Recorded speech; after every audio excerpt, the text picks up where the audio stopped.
السلام عليكم ورحمة الله. معانا النهاردة منزل 3 أدوار في المنطقة التانية قطاع عجيب. المنزل متشطب واجهة، تأمن حديد السور، تاني نمرة من الخدمات على طول، مسجد نور الإيمان، سنتر تجاري.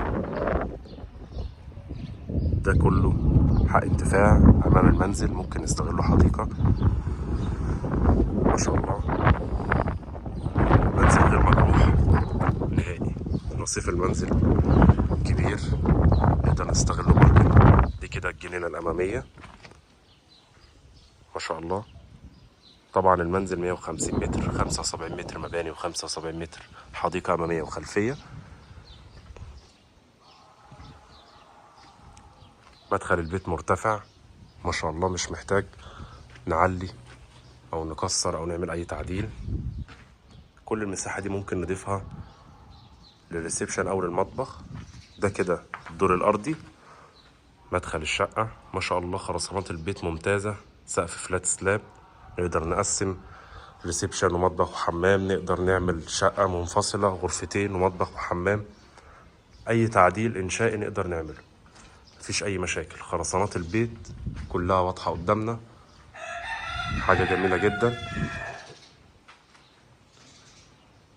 ما شاء الله. مساحة البيت كبيرة. دي كده الجنينة الخلفية للمنزل، مساحتها برضو محترمة. المسجد في ظهر المنزل. دي كده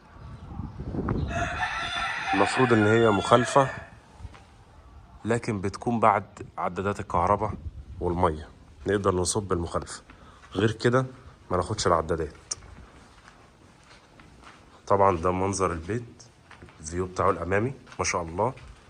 3 بلكونات متقفلين حديد، حاجة محترمة جدا. الشارع الامامي للقرية الكونية. شوف الدور التاني، سلم البيت مرتفع، خرسانات محترمة جدا. ده كده مدخل الدور التاني، برضو نفس خرسانات ونفس المباني، حاجة مخدومة كويس جدا. دي كده القرية الكونية أمامنا مباشر. 5 مدارس انترناشونال ما شاء الله. ده حق انتفاع قدام المنزل، حاجة غير مجروحة نهائي. تاني نمرة من الحي الإيطالي. دي كده مساحة الشقة،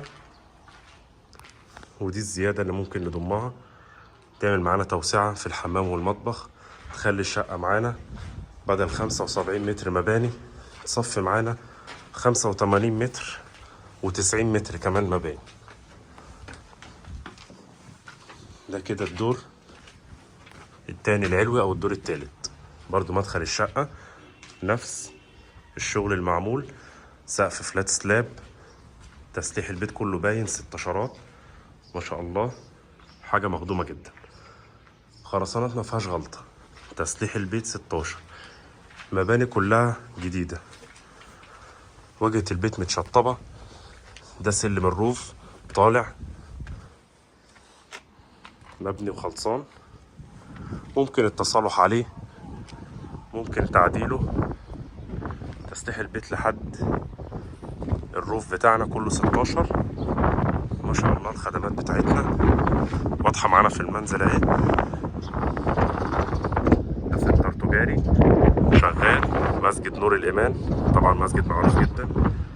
بيت تاني نمرة من الناصية، شارع فردتين وأمامه شارع أسفلت، وحق انتفاع. المنزل غير مجروح نهائي من أي اتجاه. الفيو بتاع المنزل محترم جدا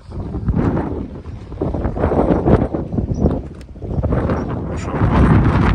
مساحة الجنينة الأمامية كبيرة جدا، مساحة حق الانتفاع نقدر نستغلها زي الجيران عاملين كده ما شاء الله. مربع محترم جدا، سكان كله